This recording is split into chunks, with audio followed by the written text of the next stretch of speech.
Halo, Shalom Sisi, adik, ayah, bunda. Puji Tuhan, malam ini ada beberapa temanmu yang akan ikut juga renungkan firman Tuhan ini bersama-sama. Ada adik Jesse dan CJ di Palu, ada juga adik Kesia dari Kupang, ada juga teman-temanmu Tristan, kakak Tristan di sini. Dan adik-adiknya dari gereja Kemah Injil Rehoboth. Pasti kamu kenal mereka.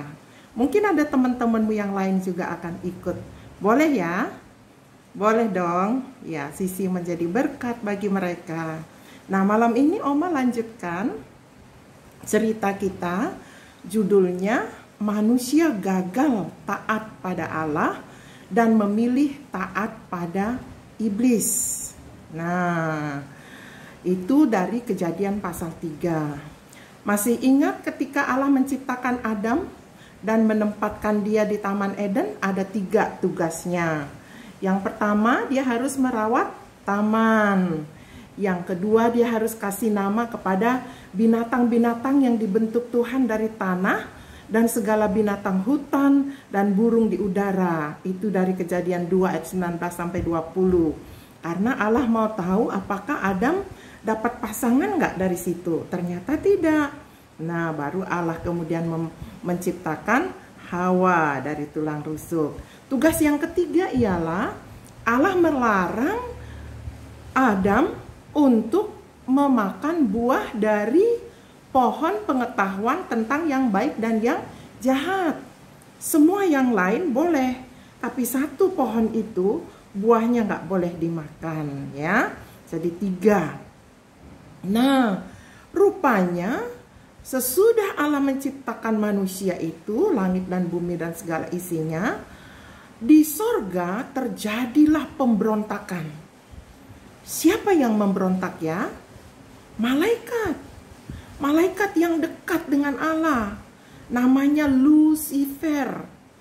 Malaikat ini yang memimpin puji-pujian, nyanyian-nyanyian di sorga, memuji Allah siang dan malam. Nah, rupanya Lucifer juga mau disembah seperti Allah, bahkan mau melebihi dari Allah. Akhirnya Allah mencampakkan, membuang dia ke bumi. Dan 1/3 dari teman-temannya itu ikut memberontak bersama-sama dengan dia. Maka itulah iblis-iblis dan roh-roh jahat itulah yang dulu suka mengganggu Sisi. Karena di sorga juga dia suka memberontak. Nah, tapi akhirnya kita tahu bersama bahwa musuh-musuh atau setan-setan itu Tuhan Yesus sudah kalahkan. Kita pakai nama Tuhan Yesus. Dalam nama Tuhan Yesus dan dalam darah Tuhan Yesus, setan itu kita usir. Sisi juga sudah melihat ya, malaikat Mikael turun bawa tali rantai yang berupa api dari sorga, mengikat itu setan-setan yang mengganggu Sisi dulu. Nah, dia sudah kalah ya. Sama di sorga juga ketika dia berontak, Tuhan buang. Alias dia kalah, tidak ada yang bisa lawan Tuhan ya. Nah, setan inilah, Lucifer inilah yang juga mengganggu Adam dan Hawa dulu di Taman Eden. Dia memang kerjaannya begitu, suka mengganggu manusia. Karena apa? Manusia ini ciptaan yang paling tinggi, yang paling disayang oleh Allah, ya. Disebut mahkota ciptaan, puncak. Nah, ia datang kepada Hawa di Taman Eden. Wow, dia datang dan dia menyamar sebagai ular. Ya, samar-samar ya di pohon karena Hawa ini suka lihat-lihat pohon, suka merawat taman. Datanglah dia dalam bentuk ular. Lalu dia menyamar ya, biasa hari ini juga dia kalau mau datang kepada manusia dia menyamar. Dia tidak datang dengan ganas-ganas, dengan serem-serem, enggak. Dia datang kadang-kadang kayak malaikat terang. Kadang-kadang seperti temen, kadang-kadang kayak mau nolong padahal dia mau merusak. Sama dia datang kepada Hawa menyamar sebagai ular. Dia katakan begini sama Hawa, "Hei Hawa, saya tahu pasti Allah itu bilang begini sama kamu ya." "Apa?" kata Hawa. "Semua pohon dalam taman ini jangan kamu makan buahnya," kata ular. Oh, Hawa bilang, "Enggak lah, Tuhan gak bilang begitu kok. Semua buah dalam taman ini boleh kami makan. Hanya satu yang dilarang, yaitu yang di tengah-tengah taman itu jangan kamu makan buahnya. Nanti kalau kamu makan, kamu akan mati." Gitu Tuhan bilang. Tapi si setan yang menyamar sebagai ular itu berkata begini, "Salah itu Hawa. Sekali-kali kamu tidak akan mati loh. Tapi Allah mengetahui bahwa pada waktu kamu memakannya, nanti matamu akan terbuka dan kamu akan jadi sama dengan Allah.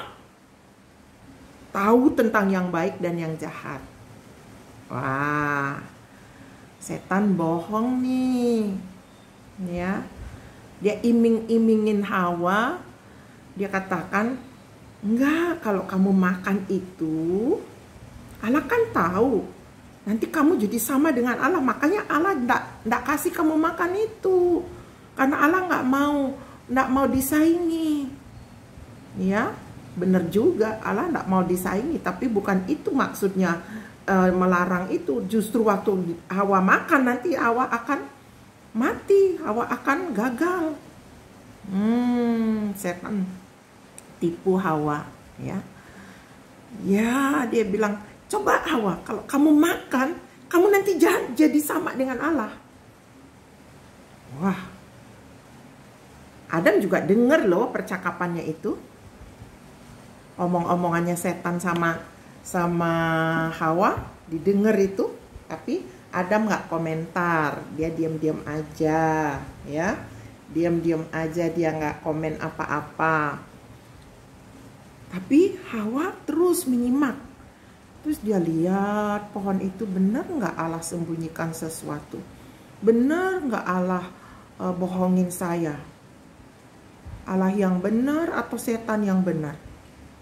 Hawa mulai lirik-lirik buah itu. Lihatnya kayaknya bagus sih. Wah, menarik juga ya kalau dimakan.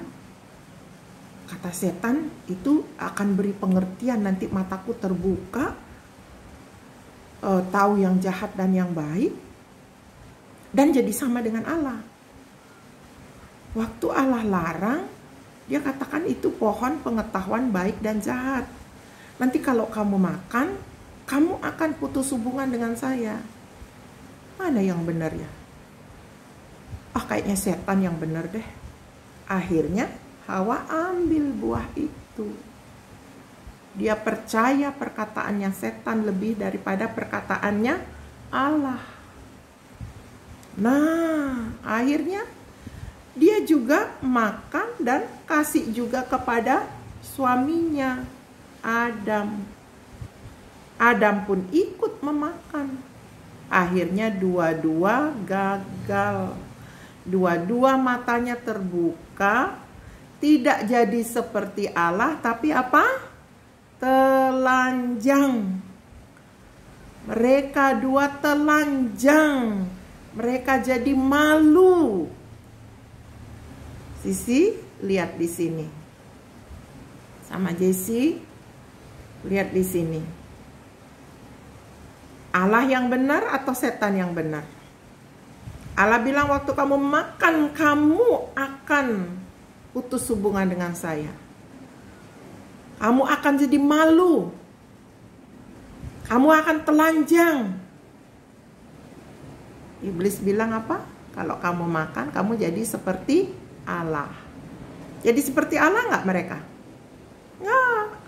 Perkataan Allah yang benar. Mereka malu, mereka telanjang. Ya. Nah, Adik-adik, sini dilihat ya. Akhirnya mereka pakai cawat, ambil daun-daunan. Jadi terbukti sekali bahwa perkataan iblis itu bohong. Mereka tidak jadi seperti Allah, tapi mereka malu, mereka telanjang, mereka gagal, putus hubungan dengan Allah. Nah, kesimpulan apa yang dapat kita ambil dari pelajaran ini? Sampai hari ini, beginilah caranya iblis menipu manusia yang ada di bumi ini, yaitu dengan cara bohong. Iblis perkataannya tidak dapat dipercaya. Hanya perkataan Tuhan Yesus yang benar dan dapat dipercaya. Firman Allah yang ada dalam Alkitab, itu yang dapat dipercaya. Ikutilah firman-Nya, jangan perkataan yang lain. Sekalipun iblis itu nanti menyamar sebagai kakak, sebagai teman, sebagai malaikat, ujung-ujung akhirnya sasaran dia ialah mau menipu manusia, mau membinasakan manusia dan membawanya ke neraka. Nah, kita cukup dulu sampai di sini ya. Sebelum Mama tutup, kita ingat tema kita hari ini apa? Manusia gagal mentaati Allah dan memilih taat pada iblis. Biarlah melalui cerita ini Sisi, Adik, Jessie, CJ, Keisha, dan teman-teman lain, Tristan, ya, akan sungguh-sungguh mempercayai firman Allah. Dan ayah bunda yang ada di rumah masing-masing dapat mengajarkan putra-putrimu melawan tipuan-tipuan iblis dan mau taat kepada perintah-perintah Allah. Oke? Baik. Jangan lupa ayat hafalan kita. Nih ayat hafalannya. Hai anak-anak, taatilah orang tuamu di dalam Tuhan. Karena apa? Haruslah demikian. Hormatilah ayahmu dan ibumu. Ini adalah perintah yang penting seperti yang nyata dari janji ini. Nanti sambungannya Oma kasih besok cerita sambungannya. Hari ini cukup dulu. Oma berdoa buat kalian. Tuhan Yesus, terima kasih malam ini cukup banyak anak-anak yang mau mendengarkan renungan bersambung ini. Oma berdoa buat Sisi, buat Adik, buat Jessie, CJ, Tristan dan adik-adiknya, ayah bunda di tempat masing-masing. Biarlah mereka menjadi keluarga yang sungguh-sungguh mentaati perintah-perintah Tuhan. Lepaskanlah mereka dari tipuan-tipuan iblis dalam nama Yesus. Amin. Sampai jumpa besok malam.